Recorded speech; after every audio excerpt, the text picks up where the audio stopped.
Olá, boa tarde. O prefeito de Ji-Paraná ataca médicos que pediram demissão durante a pandemia. Os médicos ruins que não gostam de trabalhar, que é funcionário do hospital municipal. Esses covardes estão pedindo demissão. Covardes! Covardes! Vocês são covardes. O Conselho Regional de Medicina de Rondônia emitiu uma nota de repúdio a essa declaração. Após a autorização da Justiça, municípios podem decidir se têm condições de realizar o Enem. Rolim de Moura optou por não aplicar a prova em janeiro por causa da alta nos casos de Covid-19. A vida tem preferência e nós não vamos abrir mão de proteger os nossos munícipes. Para especialistas, exame não deveria ser aplicado em todo o estado. Como opinião pessoal, não acredito que seja seguro. Terceiro dia de fuga no Centro Socioeducativo de Porto Velho. Suspeitos de matar policial rodoviário federal em Recife têm prisão preventiva decretada. Agora no JRO2.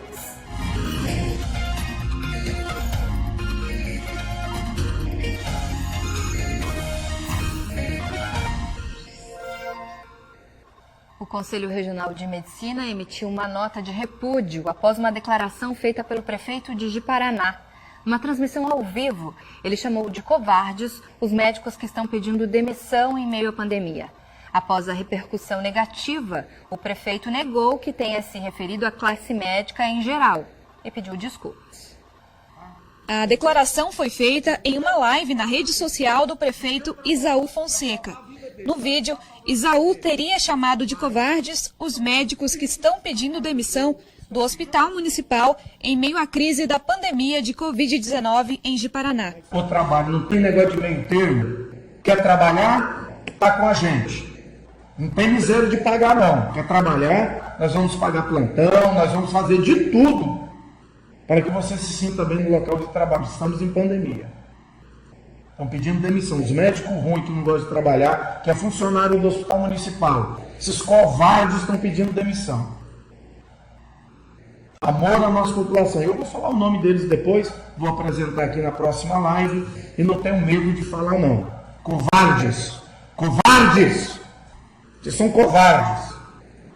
Tá? Momento que o povo de Ji-Paraná precisa do teu trabalho para salvar a vida deles, ajudar a salvar a vida deles. Seus covardes estão cuspindo na cara do povo, estão virando as costas na cara do povo.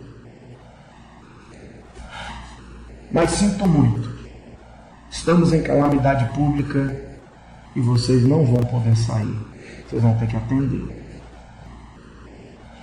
Após a repercussão negativa da declaração, o prefeito gravou um vídeo em que se retrata e afirma não ter chamado de covardes a classe médica em geral. Disse ainda que se referiu ao ex-secretário de Saúde, Álvaro Galvão, que era servidor do Hospital Municipal e pediu exoneração do cargo. Eu respeito a classe médica de Ji-Paraná, além de respeitar, nesse momento de pandemia, nós precisamos de todos, porque estamos enfrentando um inimigo invisível e precisamos da experiência e da profissão do médico. Quero dizer, doutor Edinho, que em momento nenhum desacatei e falei mal da classe médica, nem de Ji-Paraná e nem de Rondônia, porque sabemos que nesse momento, esses médicos, eles estão de frente para uma batalha em um inimigo invisível que muitas vezes está ceifando vidas desses profissionais, sendo heróis.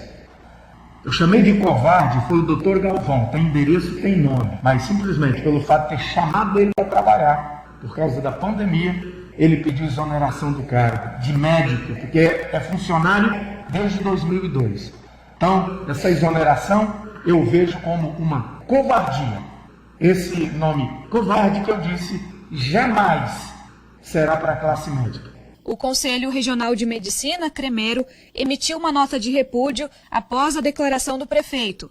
Em nota, o CREMERO diz que os profissionais da saúde estão na linha de frente dessa guerra contra o coronavírus desde o primeiro momento e várias vidas foram perdidas na busca da recuperação dos contaminados.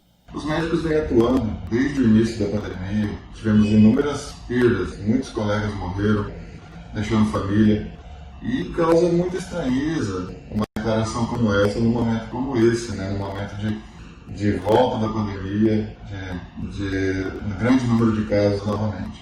Se houver algum médico fazendo trabalho de forma errada, que seja punido, que seja averiguado através das instâncias corretas.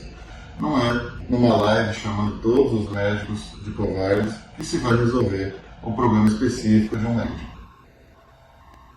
O ex-secretário de Saúde, Álvaro Galvão, citado pelo prefeito no vídeo, informou que, por orientação dos advogados, só vai se pronunciar no momento por eles considerado adequado. A respeito das demissões, a direção do Hospital Municipal de Ji-Paraná informou que nenhum pedido formal de demissão chegou até a direção desde o início da gestão, ou seja, desde o início deste ano. Após a autorização da Justiça, municípios podem decidir se têm condições de realizar o Enem. Vou falar com a Magda Oliveira, porque em Rolim de Moura já ficou decidido que não aplicarão a prova, né, Magda? Boa tarde. Oi, Karina, boa tarde. Na terça-feira, a Prefeitura de Rolim de Moura publicou um decreto com ações para combater o aumento de casos da Covid-19 no município. Entre as ações está a proibição de atividades educacionais em todas as escolas, faculdades, universidades públicas e particulares. E é nessa parte do decreto que a Prefeitura está se respaldando para adiar a aplicação do Exame Nacional do Ensino Médio, o Enem. De acordo com o procurador do município, Luiz Eduardo Stout, esse não é o momento para aglomeração. Ele pede desculpas aos estudantes, mas diz que o que estiver ao alcance da Prefeitura, eles farão para que essa prova não seja aplicada agora, pois dessa forma eles estarão protegendo os moradores. Nós queremos pedir desculpa aí a todos os estudantes, aos que estão se preparando para o Enem, mas nós vivemos uma situação de anormalidade extrema. Nós estamos em meio a uma pandemia e uma curva crescente da segunda onda do coronavírus. Então o município editou o decreto, nós pretendemos manter esse decreto e não há um plano seguro para que haja o agrupamento de 800, 1.000 pessoas.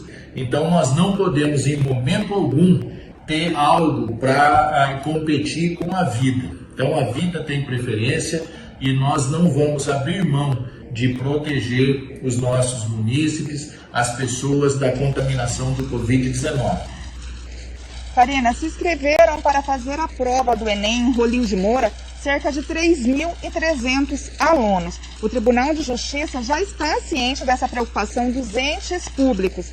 O órgão não adiou a data da aplicação da prova, mas deixou a decisão da aplicação ou não para as autoridades locais. Se isso ocorrer, se os prefeitos decidirem por adiarem a data dessa prova, o INEP terá que reaplicar o exame. Nossa equipe em Brasília entrou em contato com o INEP para saber se eles acataram ou não esse pedido de adiamento da prova, mas nós ainda não tivemos respostas. As provas impressas do Enem estão marcadas para o próximo domingo, dia 17, e o seguinte, dia 24. Karina. Obrigada, Magda. E o movimento Adia Enem tem ganhado força nas redes sociais. Estudantes, professores e algumas entidades de saúde acreditam que essa não é a melhor hora de realizar o exame, principalmente com o aumento de casos e mortes por Covid-19 em todo o país. É a pauta do momento. O adiamento do Enem, que acontece nos próximos 2 domingos, vem sendo o foco das atenções. Na semana passada, a Defensoria Pública da União entrou com um pedido de adiamento do exame. O pedido feito foi negado pelo TRF3, o Tribunal Federal da Terceira Região. As provas estão marcadas para os dias 17 e 24 de janeiro. Para a juíza Marisa Cláudia Gonçalves Cúcio, da 12ª Vara Civil Federal de São Paulo, que negou o pedido de adiamento, as medidas para minimizar o contágio pelo coronavírus que foram adotadas pelo Instituto Nacional de Estudos e Pesquisas Educacionais Anísio Teixeira, o INEP, que é responsável pela prova, são adequadas para viabilizar a realização do exame. Para a professora Ana Lúcia Escobar, do Departamento de Medicina da UNIR, a Universidade Federal de Rondônia, algumas questões precisam ser respondidas para definir se é seguro a realização do exame. O que a gente tem que se perguntar é o INEP vai ser capaz de evitar aglomerações, sejam essas aglomerações quaisquer que sejam elas? Isso é, na porta de entrada, durante a distribuição dos alunos nas salas, etc, etc.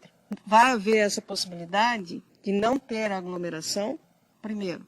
Segunda coisa que a gente tem que se perguntar, vão existir nestes 2 momentos do exame pessoas dos grupos de risco? Tanto os candidatos, como os fiscais, como os aplicadores das provas, vai existir gente dos grupos de risco?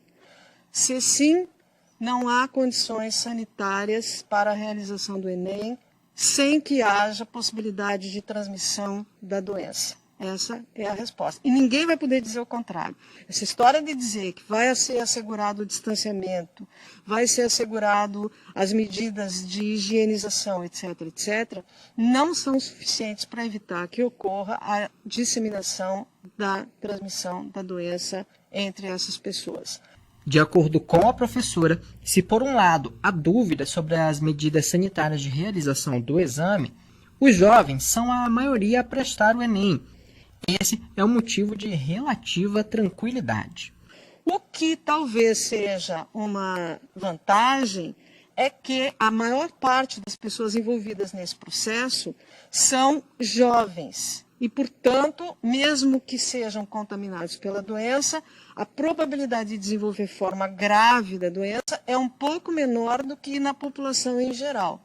Então, nesse sentido, talvez seja nisso que o governo esteja se apoiando para manter a realização do exame nessa data. De acordo com a decisão da juíza do TRF3, caso uma localidade apresente altos índices de contaminação por Covid-19, o que leve a restrições de circulação, cabe à autoridade local impedir a realização do exame. Neste caso, o INEP fica obrigado a fazer uma reaplicação da prova. Para o médico infectologista Juan Miguel Villa-Lobos, o momento não é o ideal para a realização da prova. Como opinião pessoal, não acredito que seja seguro. Por quê? Não é tanto porque os jovens vão se contaminar e vão adoecer e vão ter casos graves dentro deles. Não é tanto isso, mas eles fazem parte de uma sociedade e esse aumento da transmissão nesse local do Enem, que com certeza favorecerá a transmissão, porque não tem como evitar aglomeração nesses locais, eles entrarão na sociedade a participar da transmissão para outras pessoas. E o número de casos irá aumentar com certeza. Para a Rosana Barroso, que vai fazer o exame e é presidente da União Brasileira dos Estudantes Secundaristas, falta diálogo e condições seguras para a realização da prova. Nós estamos na luta pela realização do Exame Nacional de Ensino Médio de forma segura, porque sabemos que estudantes do Brasil inteiro sonham em transformar a sua vida e de suas famílias através da ingressão no ensino superior, ou seja, no sonho da nossa juventude, e tudo isso contribui para o desenvolvimento do nosso país. Mas em meio a esse momento, segunda onda da pandemia do coronavírus e falta de esclarecimento nos protocolos de segurança para a realização da prova, nós nos colocamos mais uma vez pedindo diálogo aqui com o Ministério da Educação, com o INEP, como pedimos desde a nossa primeira luta pelo adiamento, onde reivindicamos a criação de uma comissão dos profissionais da educação básica e superior, profissionais da saúde, secretários de educação e estudantes, para que a gente pudesse pensar soluções para a realização do Enem. Na nossa opinião, quem quer nos impedir de realizar essa prova tão importante é quem não nos dá viabilidades, né? Não nos dá condições seguras para realizar a prova. Então, a nossa luta é por um Enem seguro e para que nenhum estudante brasileiro fique para trás. Lutamos para que a gente possa realizar os nossos sonhos, transformar as nossas casas, as nossas vidas e o nosso país através do acesso à educação. Em nota, o INEP informou que vai cumprir todas as medidas sanitárias para realizar o exame. Aqui em Rondônia, os portões das escolas vão abrir às 10h30 da manhã e fecharão ao meio-dia. As provas começam ao 12h30 e terminam às 6h da noite. E subiu para 13 o número de leitos bloqueados em Cacoal por falta de médicos. Todos os leitos ativos estão lotados. Os pacientes de Cacoal ou das cidades vizinhas que precisarem de internação por causa de complicações causadas pela Covid-19 são transferidos para cidades mais próximas que tenham leitos disponíveis. A Secretaria de Estado da Saúde informou que, assim como outros estados, Rondônia está enfrentando a falta de profissionais médicos. O estado já lançou 58 editais de convocação com 1.008 profissionais chamados e que o último edital foi publicado em janeiro e segue aberto para contratações. Veja a seguir, mais uma fuga é registrada em unidade prisional aqui de Porto Velho. E suspeitos de matar o PRF têm prisão preventiva decretada.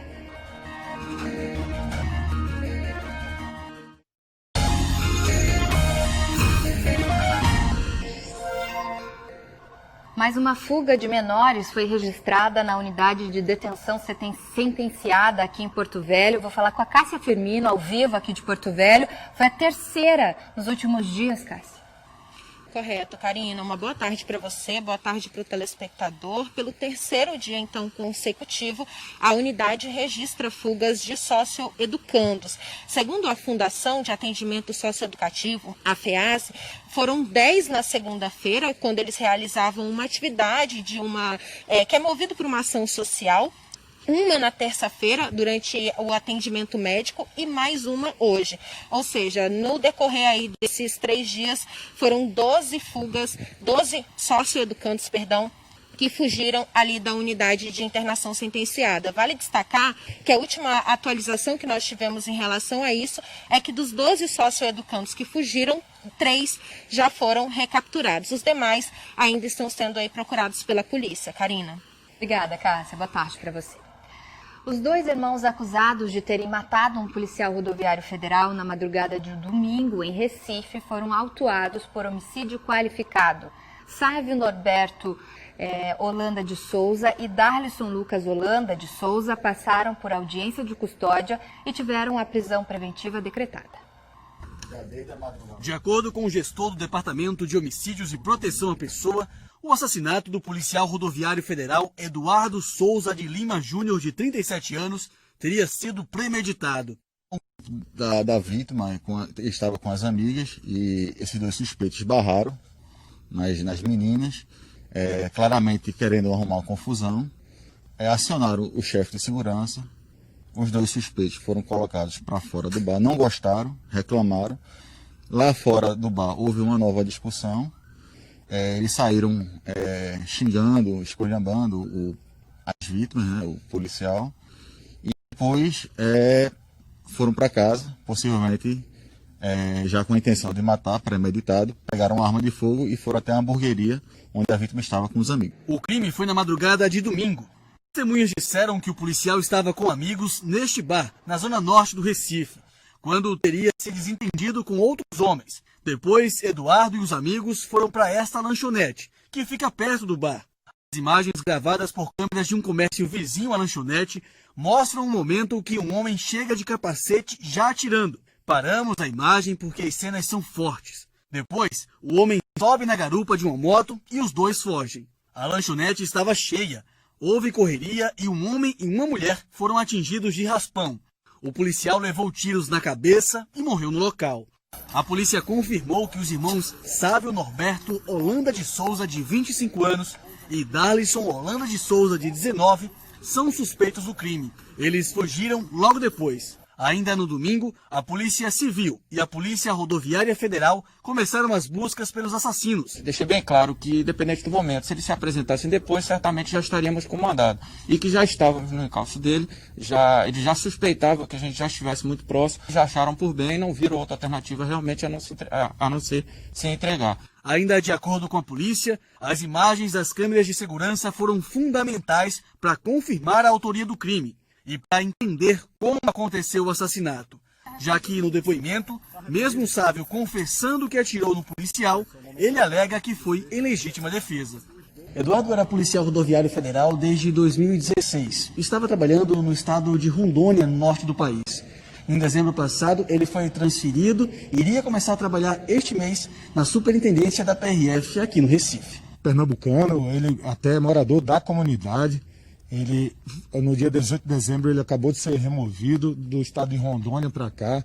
Ele ia ser o chefe substituto do núcleo jurídico, o apoio jurídico da superintendência. Ele tem uma vasta experiência nessa área, já foi do Exército Brasileiro, também é formado em música. Ele tem uma história que ele saiu da comunidade e ele vendia picolé para bancar os estudos dele e serve até hoje e vai continuar servindo como modelo para aquelas pessoas que têm as dificuldades de estudo para entrar nas carreiras policiais, passar no concurso e seguir a vida aí, conquistando e desafiando os desafios, né?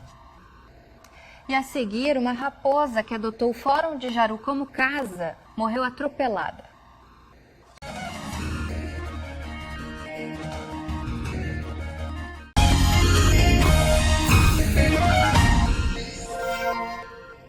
Os eleitores que não votaram no primeiro turno das eleições de 2020 têm até esta quinta-feira para justificar a ausência para a Justiça Eleitoral. Por conta da pandemia, a justificativa deve ser feita pelo aplicativo e-Título ou por meio do sistema Justifica. Segundo o Tribunal Superior Eleitoral, TSE, caso o eleitor não tenha smartphone ou acesso à internet, o processo pode ser feito excepcionalmente em qualquer sessão eleitoral. É possível justificar a ausência em qualquer local de votação do país no dia da eleição e em postos da Justiça Eleitoral até 60 dias após cada turno. Caso o eleitor esteja fora do país, tem até 30 dias contado da data de retorno ao Brasil para fazer a justificativa. A justificativa é válida somente para o turno ao qual o eleitor não compareceu. Ou seja, se ele deixou de votar no primeiro e no segundo turno, tem que fazer duas justificativas. No caso de ausência no segundo turno, o prazo expira no dia 28 de janeiro. O eleitor que não justificar a ausência dentro do prazo estipulado pelo TSE terá que pagar multa para regularizar a situação. A multa é de R$ 3,50 por turno. Enquanto estiver em débito com a Justiça Eleitoral, o eleitor não pode, por exemplo, tirar ou renovar passaporte, receber salário ou proventos de função em emprego público, prestar concursos públicos e renovar a matrícula em estabelecimento de ensino oficial ou fiscalizado pelo governo, entre outras consequências. Aquele eleitor que não votar por 3 eleições seguidas, não justificar nem quitar a multa, terá o título cancelado.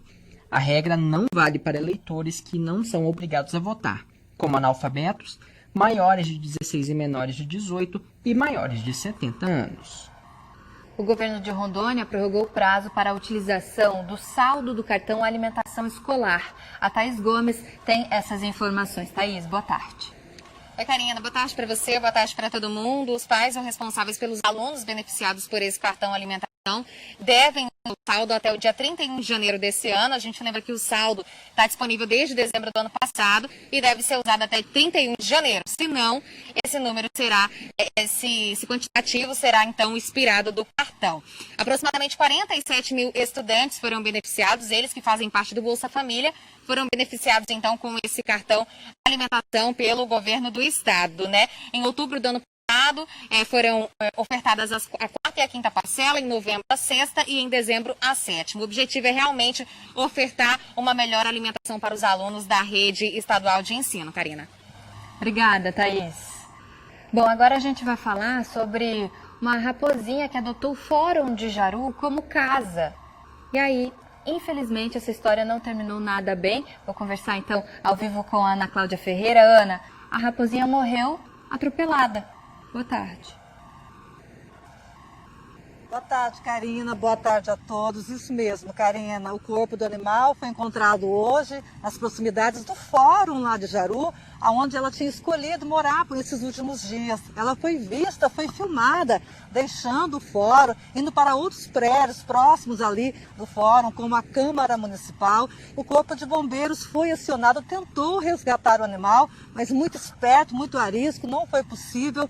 E ele ficou, realmente, a raposa ficou morando ali no fórum da cidade. E hoje, infelizmente, hoje pela manhã, o corpo do animal foi encontrado numa rua próxima ao fórum. Segundo o Corpo de Bombeiros, a suspeita é que ela realmente tenha sido atropelada e morreu.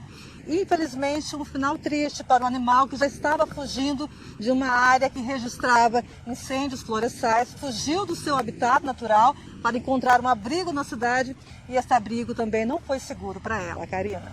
Não estava preparado, né, Ana? Obrigada, então, pela informação. Boa tarde para você. Jornal de Rondônia acaba por aqui. Novas informações na nossa página na internet, o G1 Rondônia, e no Jornal Nacional, que hoje é mais cedo, às 7 da noite. Boa noite para você. A gente se vê amanhã. Tchau, tchau.